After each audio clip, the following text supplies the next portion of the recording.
Amen. Om Om Purvavasva Tatsaviturvarenyam Arvo Devatsya Yono Prasodayat. Om Namo Namaha. Om Sri Urave Namaha. Om Sri Urave Namaha. Om Purvavasva Tatsaviturvarenyam Arvo Devatsya Yono Prasodayat. Om. Vamos homenagear Rabindranath Tagore lendo alguns certos do primeiro capítulo da sua obra intitulada Sadhana, a que mais implicitamente aborda o conhecimento espiritual e particularmente os ensinamentos provindos das Upanishadas, da Bhagavad Gita, dos textos Vaishnavas e toda a tradição yogica e baul que ele conheceu por dentro. Esta obra, Sadhana, publicada em 1913, o ano em que recebeu o Prémio Nobel de Literatura, está dividida em 8 capítulos. O primeiro, a relação do indivíduo com o universo. Depois, consciência da alma. Depois, problema do mal, problema do eu, a realização em amor, a realização em ação, realização da beleza e a realização do infinito. Deste primeiro capítulo, que vou publicar um pequeno texto com extratos, vou ler as partes a partir do meio mais importantes, onde Tagore vai desenvolver alguns aspectos depois de ter mostrado que na Índia se desenvolveu uma civilização particularmente atenta à comunhão com a natureza nos seus níveis não só materiais, mas também subtis, porque desenvolveu essa clarividência, essa capacidade de sentir com a alma e de ver até com o olho espiritual. Ao contrário da civilização ocidental, muito mais barricada nas cidades e nos muros e na separação dos seres e da incapacidade de apreensão da harmonia do todo ou da vontade divina ou eterna que percorre o universo. Ora, vamos ler aqui então um pouco deste valioso capítulo, traduzindo rapidamente. O homem da ciência conhece num aspecto que o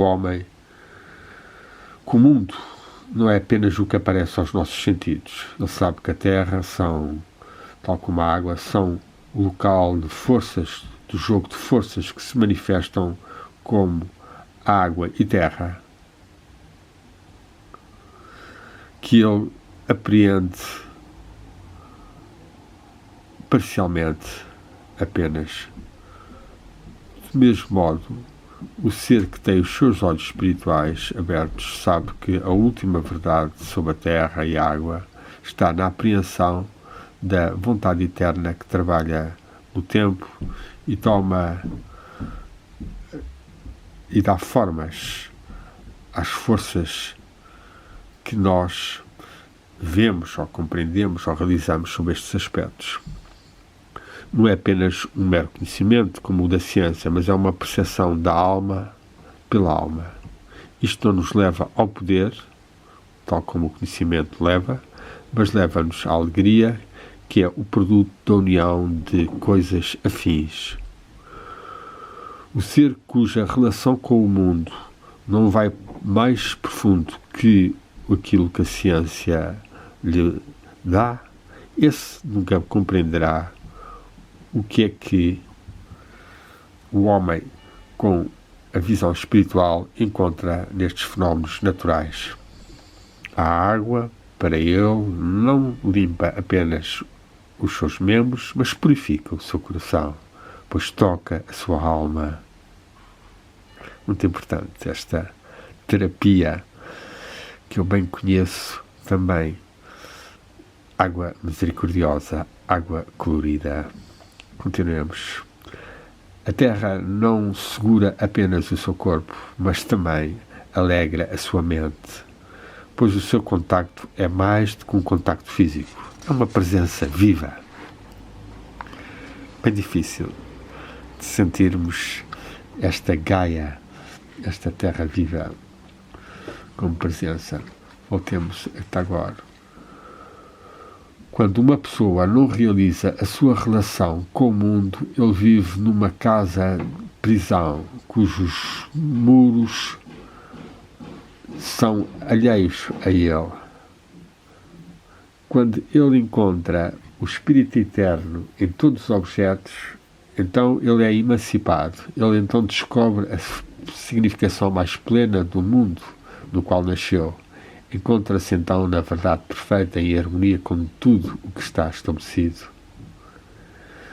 Na Índia, as pessoas são ensinadas para despertarem completamente para este facto de que elas vivem em relação estreita com todas as coisas que rodeiam corpo e alma, e que eles devem saudar o sol da manhã, a água que flui, a terra frutífera, como manifestações da mesma verdade viva que mantém tudo isso no seu abraço.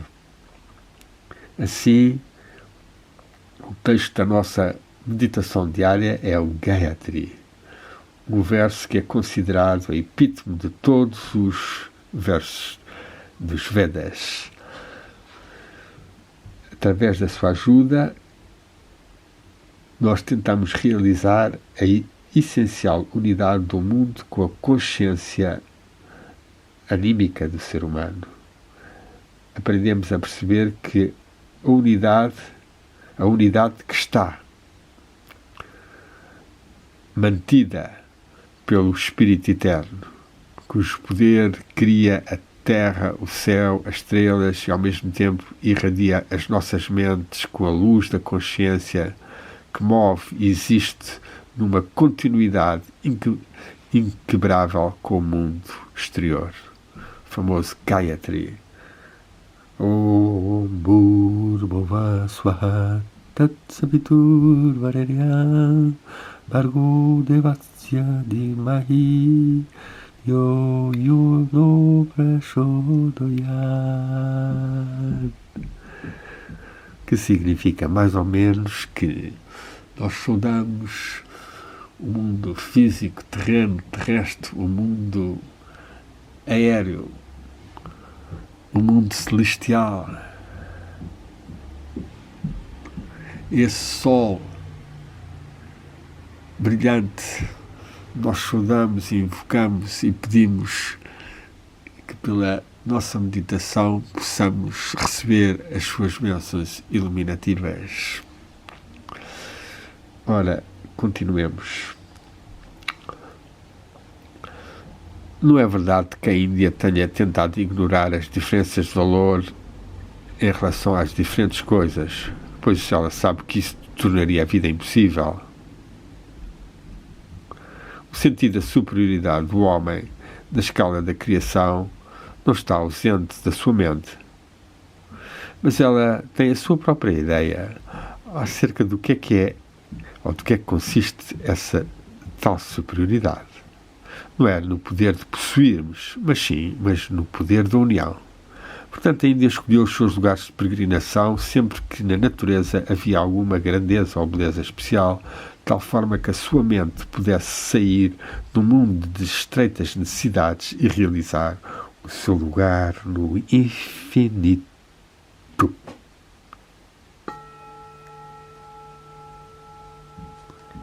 Esta é a razão pela qual na Índia toda uma população que outrora tinha sido comedores de carne deixou o alimento animal para cultivar o sentimento da simpatia universal pela vida, um acontecimento único na história da humanidade.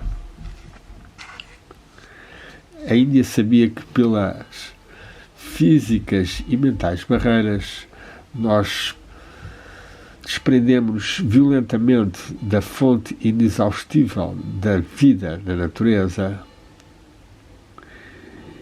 e que, quando nós nos tornamos apenas homens e não homens ou seres no universo, nós criamos problemas espantosos e separamos-nos da fonte da sua solução e tentamos todos os métodos artificiais, os quais trazem cada vez mais dificuldades intermináveis, uma colheita enorme.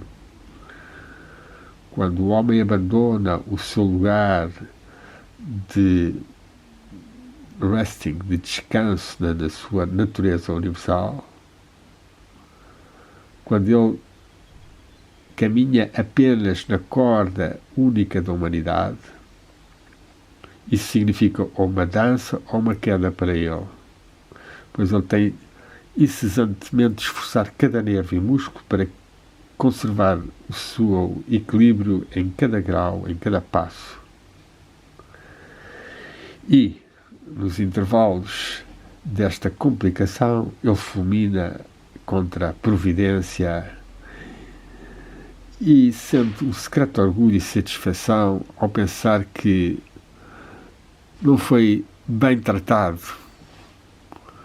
pelo esquema grande das coisas ou do universo. Mas isto não pode ir acontecendo sempre.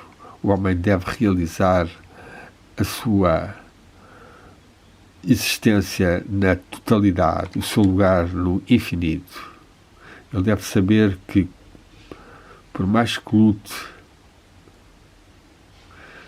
esforçadamente, ele nunca pode criar o seu mel dentro das células da sua colmeia, pois o suprimento perene do alimento da sua vida encontra-se fora dos seus muros.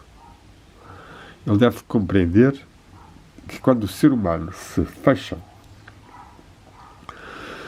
do contacto vitalizante e purificador do infinito e fecha-se sobre si próprio para o sustento e a sua cura, então ele encaminha-se, engana-se, caminhando para a maluqueira, para a loucura, rasga as suas roupas e come a sua própria substância, privado da subjacência do todo, a sua pobreza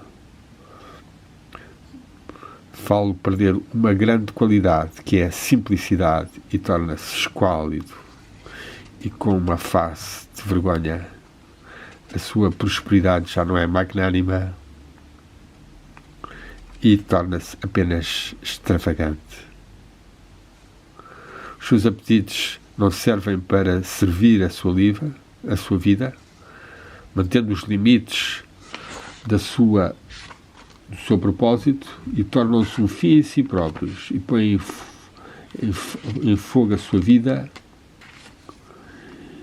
e fazem criar uma luz de conflagração lúrida e fidel.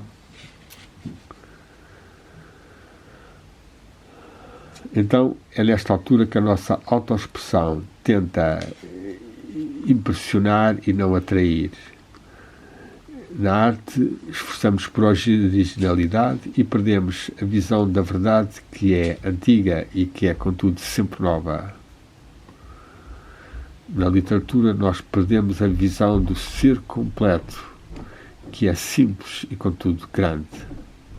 O ser humano aparece como um problema psicológico ou como uma corporização de uma paixão que é intensa porque é anormal, sendo exibida sobre a ilusão de uma luz artificial, empática e feroz. Quando a consciência do ser humano está restringida apenas à vizinhança imediata do seu eu humano, as raízes profundas da sua natureza não encontram o seu solo permanente. o seu espírito está quase nos limites da morte por fome, e em lugar de uma força saudável, ele substitui isso por exercícios de estimulação. Muito visível no nosso cotidiano citadino.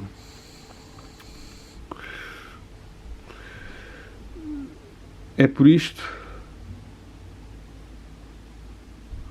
que o homem perde a sua perspectiva interior e mede a sua grandeza pelo seu conteúdo e não pela sua ligação vital com o infinito. Julga a sua atividade pelo movimento e não pelo repouso da perfeição. Repouso que é nas esferas celestiais um ritmo de dança criativo sempre a fluir.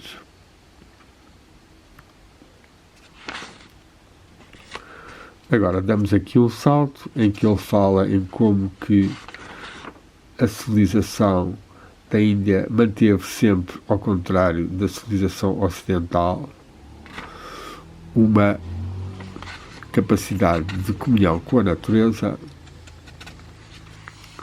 e diz-nos assim, já na página 34, a antiga civilização da Índia tinha o seu próprio ideal de perfeição, para o qual os seus esforços estavam dirigidos. Algo muito importante, este ideal de perfeição, que falta tanto nas civilizações ocidentais atuais, completamente dilaceradas pelos conflitos e lutas de interesses de grupos não só nacionais e estrangeiros que vão manipulando e oprimindo e desagregando a unidade do ser humano com a natureza e os seus ritmos de vida mais harmoniosos. O seu objetivo não era atingir o poder,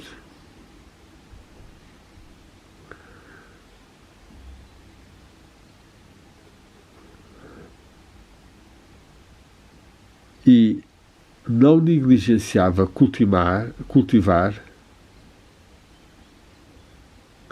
O seu objetivo principal não era atingir o poder e, portanto, negligenciou cultivar ao máximo as suas capacidades e organizar os seres para propósitos ofensivos e defensivos, para cooperação na aquisição de prosperidade e para ascendência militar e política, que é o que se passa com o Ocidente. O ideal que a Índia tentou realizar levou os melhores dos seus seres a isolarem-se numa vida contemplativa, e os tesouros que ela ganhou para a humanidade, por penetrar nos mistérios da realidade, custaram-lhe muito caro na esfera do sucesso exterior. Contudo, isto foi uma sublime realização. Foi uma suprema manifestação dessa aspiração humana que não conhece limite e que não tinha por objeto nada menos senão que a realização do infinito. Interessante esta ideia que agora nos apresenta, de que ainda negligenciou a conquista do mundo exterior num sacrifício sublime para atingir as suas altas realizações espirituais, patentes em alguns dos textos, como as Upanishads. Havia os virtuosos, os sábios e os corajosos. Os virtuosos. Havia também os homens de Estado, os reis e os imperadores da Índia. Mas, entre todas estas classes, para quem é que a Índia olhou e escolheu ser o representativo dos seres humanos? Foram os rishis. Quem eram os rishis? eram aqueles que, tendo atingido a suprema alma em conhecimento, estavam cheios de sabedoria e, tendo-se sentido e encontrado em união com a alma, estavam em perfeita harmonia com o eu interno. Tinham-no realizado no coração,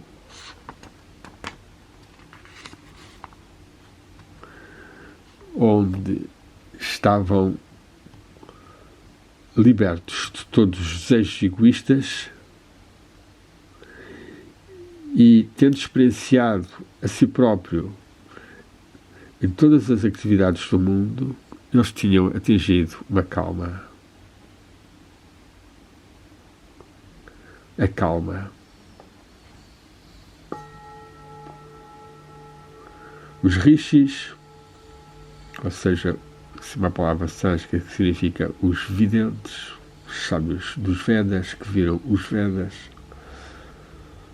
Vedas que vem também da raiz vid, conhecimento, ver, viram nos planos espirituais ou subtis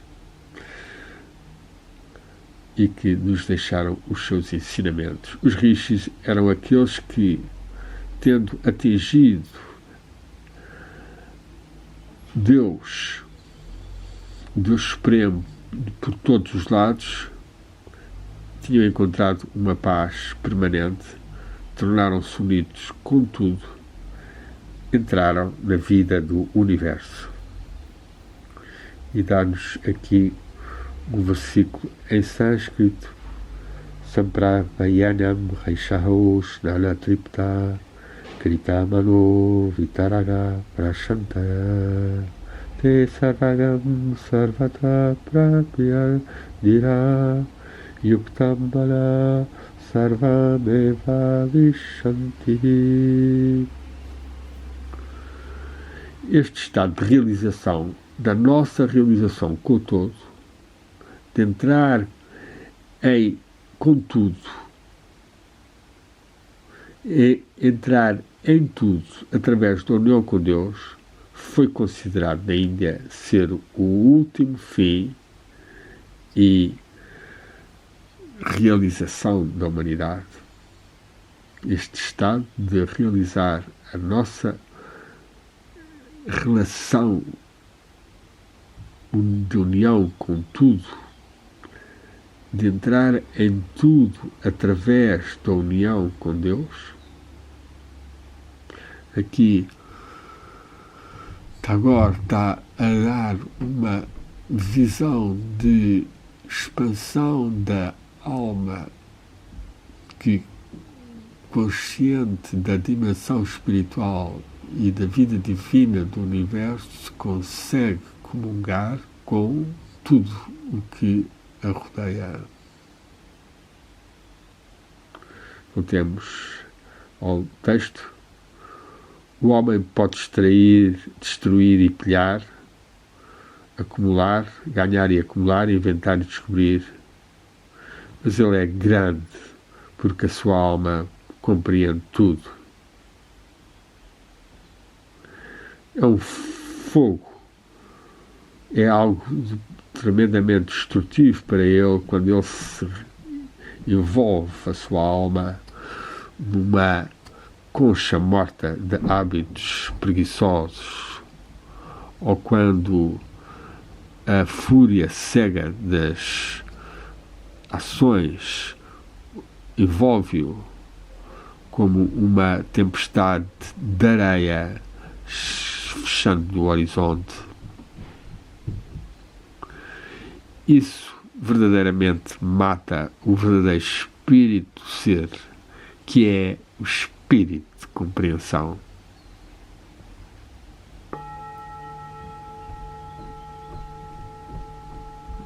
Essencialmente, o ser humano não é um escravo nem de si próprio, nem do mundo, mas ele é um amante. A sua liberdade e a sua plenitude ou realização está no amor, o qual é outro nome para compreensão perfeita.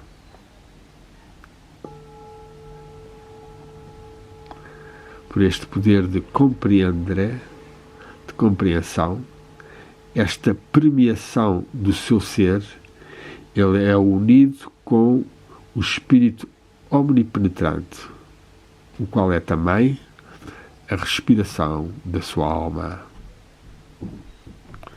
Alta sabedoria, nesta parte muito elevada realização do espírito de compreensão como o que caracteriza o ser humano, e esse espírito de compreensão é amor. O amor é a perfeita compreensão entre os seres.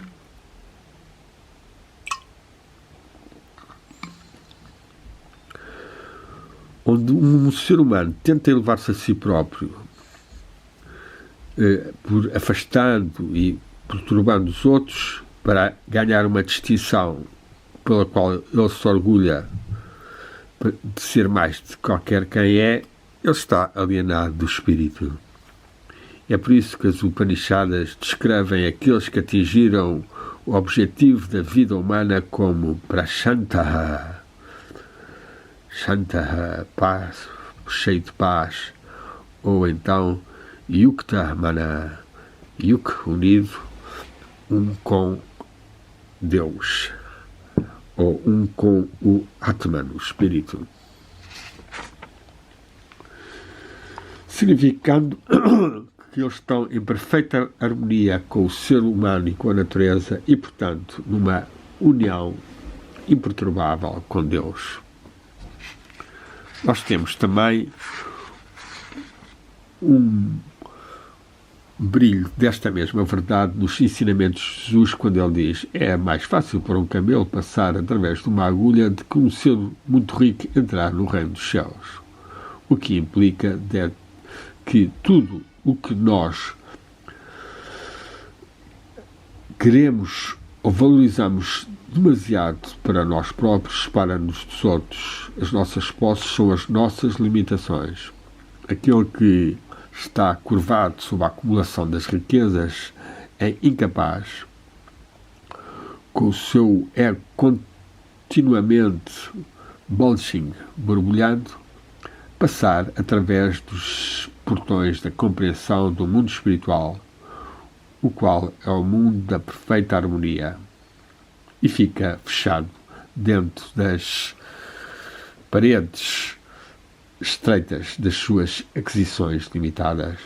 Daí que o espírito dos ensinamentos dos Upanishads seja: se te queres encontrar a ti próprio, tens de abraçar o todo.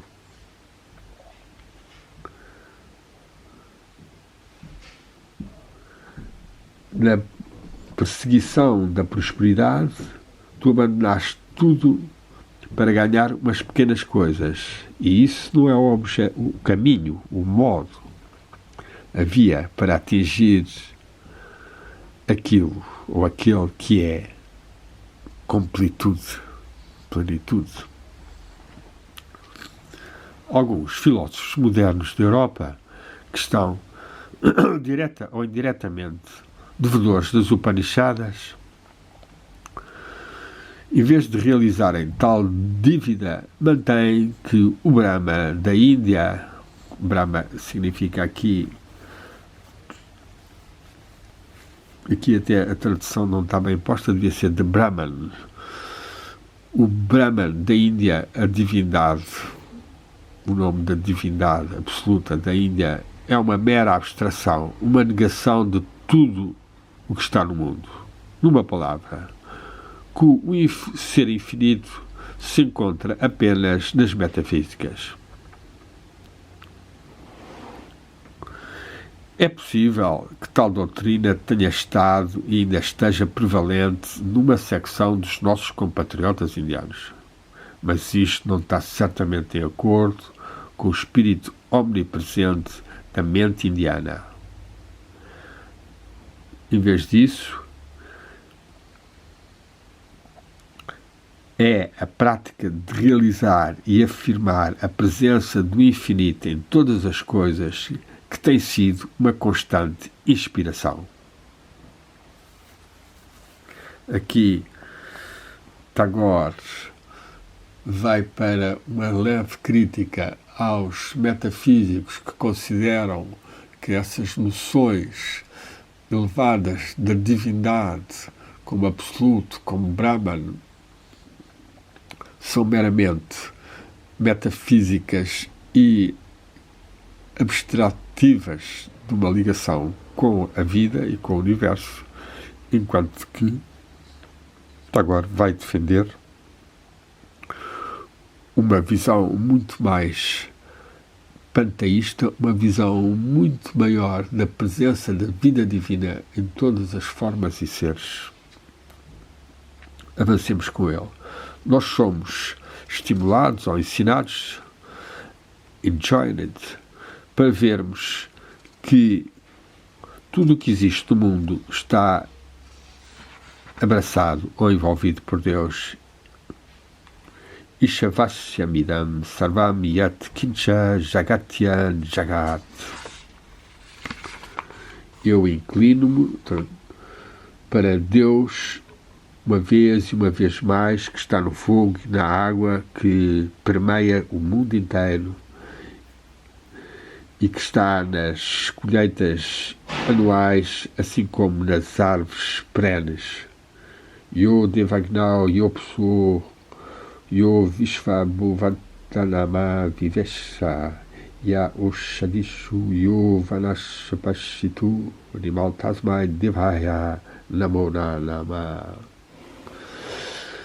Pode ser este Deus abstraído do mundo? Pelo contrário, ele significa não apenas vê-lo em todas as coisas, mas saudá-lo em todos os objetos do mundo.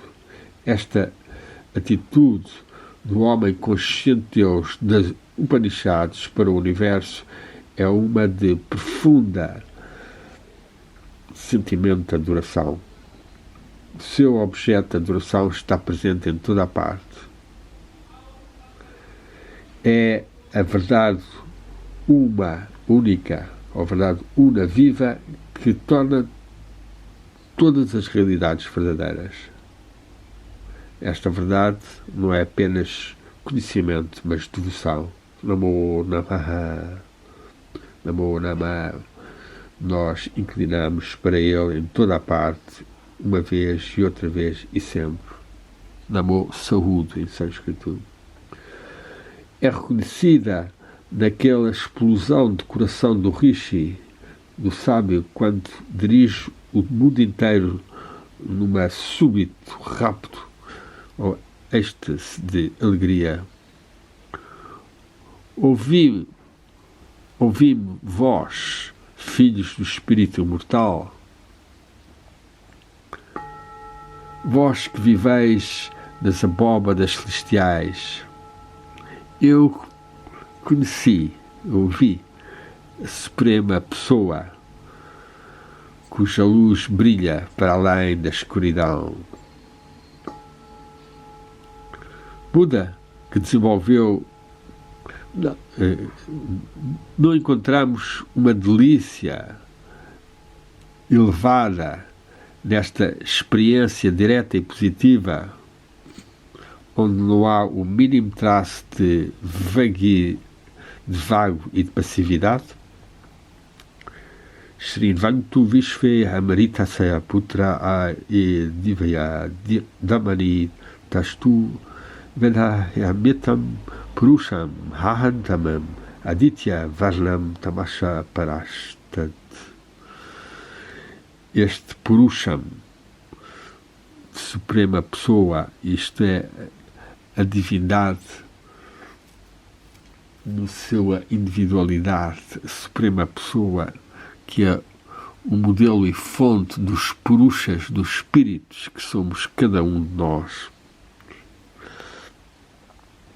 Buda, que desenvolveu também o lado prático dos ensinamentos dos Upanishads, pregou a mesma mensagem quando ele disse: contudo, seja que esteja acima ou embaixo, remoto ou próximo, visível ou invisível, tu deves preservar uma relação de ilimitado amor, sem qualquer animosidade ou sem qualquer desejo de matar.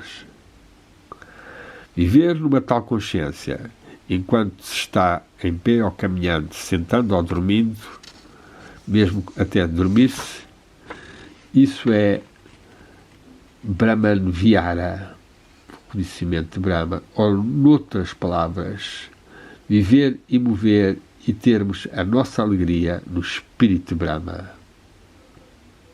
Qual é este espírito? As Upanishads dizem: Yasta yamasnikase tejo mayo mritamaya purusha sarvan buhu. Aquele ser que é a essência, que é na sua essência a luz e a vida de todo, que é a consciência do mundo, é Brahman. Aqui a palavra utilizada seria mais Purusha, o espírito divino individual. Sentir tudo, ser consciente de tudo, é o seu espírito. Nós estamos imersos nesta consciência.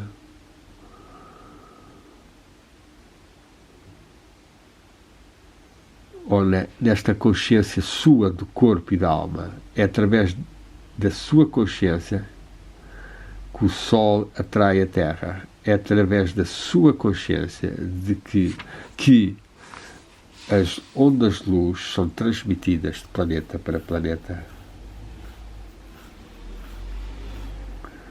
Mas não só no espaço, mas também esta luz e vida, este ser que sente tudo, está nas nossas almas. E aqui o Sutra diz-nos: Yasha Masni Tanmani Tejo Mayo Maritmaya Purushaha Sarva Bhutu.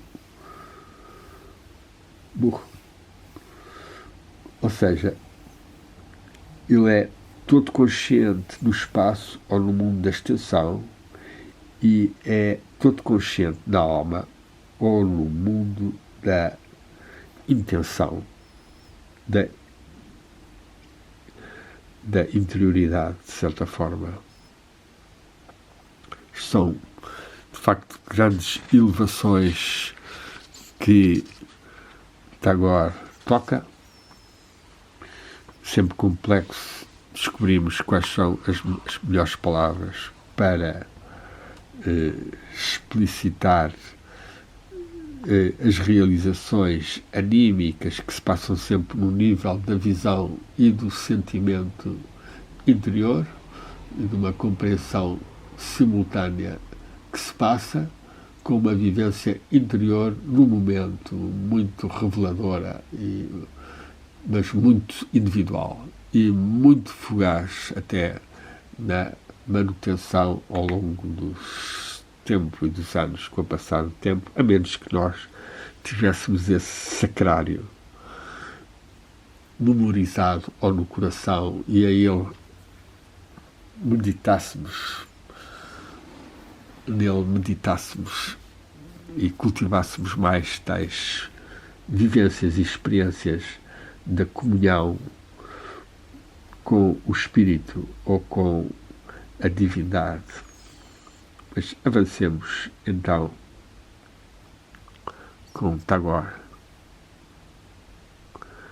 Assim, para atingirmos a nossa consciência do mundo, nós temos que unir o nosso sentimento com este sentimento omnipresente, infinito, omnipervasive ou pervasive.